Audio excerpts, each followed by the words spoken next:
All right, here's what I'm working on today. I thought, well, I had this like this, it might be, and I could be wrong, definitely could be wrong. Now would be the easiest time to put this back in and weld that up. And what I'm gonna do is I'm gonna put it up there, line it up, get it close as I can, work my weld area. I've already planished all these down, trying to get them flat and smooth and everything. Couple tears in the metal, stuff like this that needed to be ground up. Bunch of tar and nasty crap all over this, but once I'm done getting it all hooked up, I'll blast it, and then I'll do what I did here, mask off these areas, epoxy the whole thing except for those areas there, and then come back and weld it in. So, and like I said, this may not be the smartest thing, but I think I'm gonna take one of my rockers and put it in there and then get it where it's supposed to be, because I know what the distance from here to the rocker will be when it's set up right, and then set that in there and make sure it's gonna fit right. You can see over there how that looks. And so it goes all the way up at the bottom where the wheel well is going to be, and then you can see I welded a little spot there because that was tore. So I'll need to grind that down, but that's late. That's not a big deal. That's not now, that's later. You can see that I've got these welded in and ground down. Will actually come through the back side. So now these weren't. These I had to heat up pretty good, so these are not a good example. But, and you can see how it blistered everything, blistered the paint and all that kind of stuff. But that's the weld through primer. So I'm gonna take a brush on that. I'll just clean that up, and I'll come back in and put some epoxy on that. I'll probably also take a syringe and shoot some epoxy down in between that gap, in between the welds. You guys have seen me do that. I'll do that when I'm actually epoxying everything. I'll just take a syringe, and I think you've seen me do that. Anyway, prepping this area up, making sure it's cleaned up. Looks like I got a little rust spot I need to take care of right there. Make sure all that epoxy that was ran down on that is off, because that'll screw up your welds as well. So yeah, any imperfections, you don't want it. You want the metal as clean as possible. And I thought about taking that, but I don't think I'm going to, just because I'm not that good at TIG yet. And I think I can MIG it and make it work just fine. And it'll be a lot faster for me to do that. But I have to, what I was gonna say is I have to get all this metal straightened up to match as close as possible on this edge. And I don't think, I could be wrong, but I don't think this was the original panel. I think they pulled this off of a donor car or something and just, what would you call that, grafted it in maybe. And you can see their welds were just, it was terrible. I don't know how it stuck, because there was just little balls everywhere, and there were pieces of wire sticking through, and all of it was rusted. But somehow it stayed, it stuck. But I'll probably have to planish this to make it, and it looks like that edge right here is a little crisper on the car than it is here. So I'm gonna have to change that a little bit, or either that or cut it back, depending on the length out from that hinge being 27 1/8. I'll just have to see. I'm hoping that this gap is not too big, and I actually have to try to figure out how to put metal in there, or you know, if the gap's so big, it's going to be really hard to weld that with MIG or TIG, anything. But anyway, so that's what I'm doing. I've kind of went back, and some of this little stuff here might MIG a little spot there and clean that up. This is what I was talking about, how the other one comes all the way up and then turns and comes in here. I'll probably back this up with a piece of 18 gauge, scribe it out, and just stitch weld it in here. and then grind it down, and that way I have all this as well, so it looks more factory, and I've got all this to be able to weld my come on brain, wheel well too. So anyway, that's what I'm doing today, and I thought it might be interesting for you guys, so I figured I'd bring you along. The rest of it's turned out just like I wanted, so I'm pretty happy with it. And now it's just starting to weld stuff back together, put stuff back, back on, mating this back together, prepping that, put some weld through primer on the sides of the floor where it's going to mate together with the rocker panels and all that kind of stuff. I have kicked around epoxy priming this whole thing and taping it off like this on the weld areas, but I don't know if I'm going to be in and out of it so much that I just end up scratching the piss out of the epoxy and end up having to redo it anyway. I know that when it's like that, it'd be super easy to paint it and get it all done, but I don't know if it's actually worth the time to do it. So I don't know, that's something I'm kicking around. If you guys have any experience with that, if you tried to do it ahead of time and then you figured out it was kind of a mistake because you end up scratching it up, getting in and out of it, and tools and everything else, let me know. But I know it's going to be harder when the car's all together to actually get in there and spray epoxy on the floors and all that kind of stuff, as opposed to doing it out there in the open and having it basically like that to start with. So, all right, guys, see ya. Well, it's taken most of the afternoon, but I needed to get right. It has to be right. So I took a lot of extra time, did a little cutting and everything to get all this right. It still needs to be moved in and out a little bit, but I'll do that with the screwdriver as I'm tacking it in. But I went ahead and put the rocker back in, measured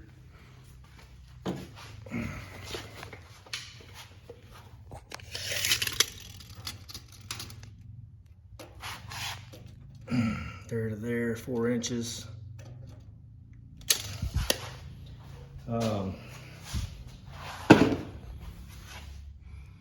This all looks pretty good. Got all this fitting up.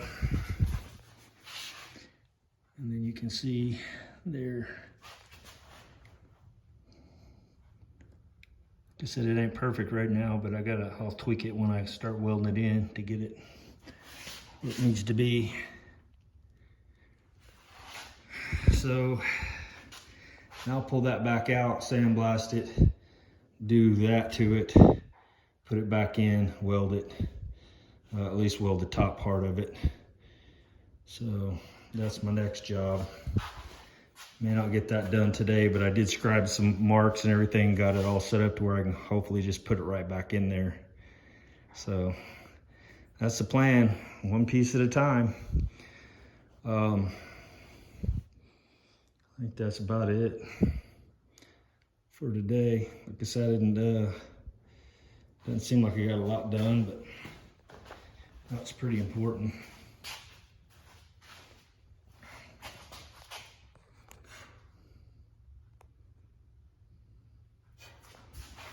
Measured all this, measured up to here, down to here. This is 14.5 to this. And then back there was 27 1/8 or quarters, something like that. Anyway, I got them evened up and looking pretty good. So hopefully that'll do it. And if you guys have any other ideas or options, holler at me if I'm getting ready to weld that in and have something bite me in the ass. But I don't think at this point there's a whole lot could go wrong just putting that back in right there like that. I shouldn't say that out loud anyway. It could go wrong, but I need to pop some holes in that piece right there so I can do some plug welds. Again, I gotta blast this. Hopefully it'll fit in my cabinet, but I'll have to pop holes here to weld through. Hopefully it'll fit in that cabinet over there.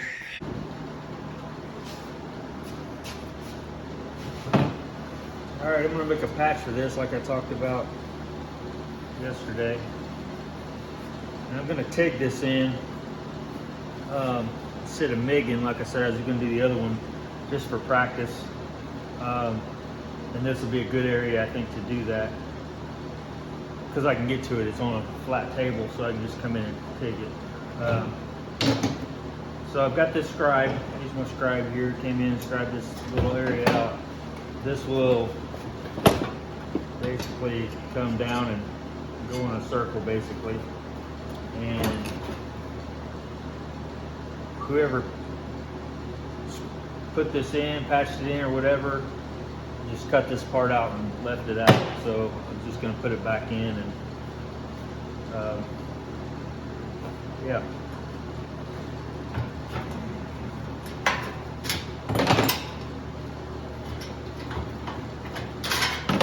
See, I've got it scribed here. I'm gonna leave this a little bigger because this is bent up a little bit.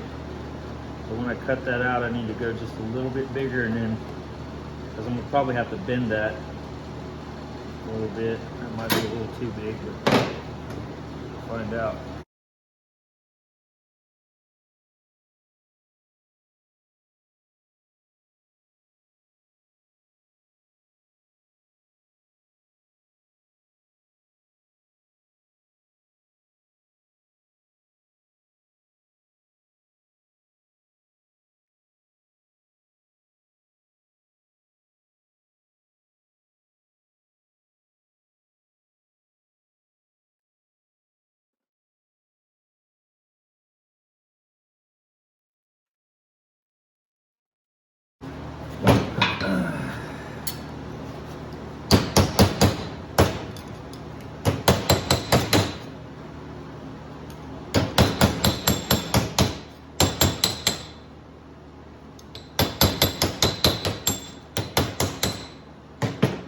So I left it a little bigger so I can grind this down to meet that, because it needs to be a really tight fit on that edge.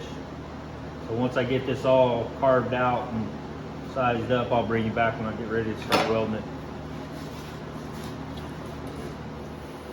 All right, well, that's all you get. That didn't go the way I pictured it. Well, once I ground it down, it looks fine.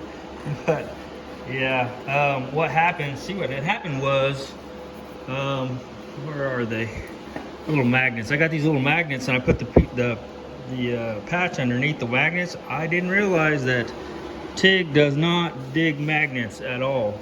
What I do with them, they're little tiny round ones. Anyway, as soon as I hit it, it just blew a huge hole in it, made all kinds of racket, and I'm like, what the heck was that? Well, right next to the magnet, I guess it was pulling that electricity towards that magnet. Learned something new. It sucked, but I learned something new. So anyway, I take that up, planished it down, and that's it. And so, yeah, better than the big missing piece. And I would have took you along, but it took me a while to get that figured out and fixed up. And then I had big old holes where both the magnets were, because I didn't learn the first time, and I blew a big hole in it, that the second magnet was, I actually slid it down from it thinking, well, that'll work. No magnets on the bottom of metal to hold the patch in place, at least for me. Did not work when you're TIG welding.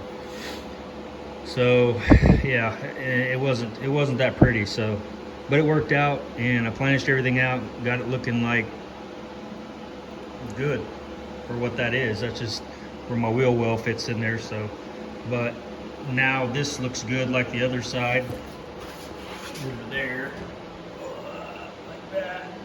And so now we can fit this up in here, and I'm gonna strip the rest of that and then mask all this off, epoxy prime that, and then just put that in there for weld. So it'll probably be another day. But I was gonna say, one thing I wished I had not done that I did is brushed the epoxy on this. So now I'm gonna have to sand that down because I can't live with that. I know they're just hinges, but that's terrible. So, and the good thing is this epoxy is very sandable. So I'll just sand that back down, and then when I spray that, I'll come back and respray these.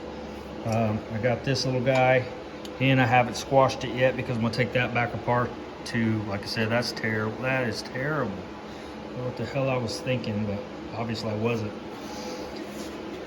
Thinking I was gonna protect it and get them, you know, covered real quick and would be fine, and no, that was not a good idea. Now, if you're gonna do that inside somewhere, like up inside the channel or whatever, that's one thing. But yeah, something that you're gonna see like that, I would definitely recommend not doing that. So we got both of those that I gotta sand down, and so that's probably gonna be it for now. That'll take me a few hours probably to sand those down and get them prepped and ready to spray. So all right, you guys have a good one. See ya.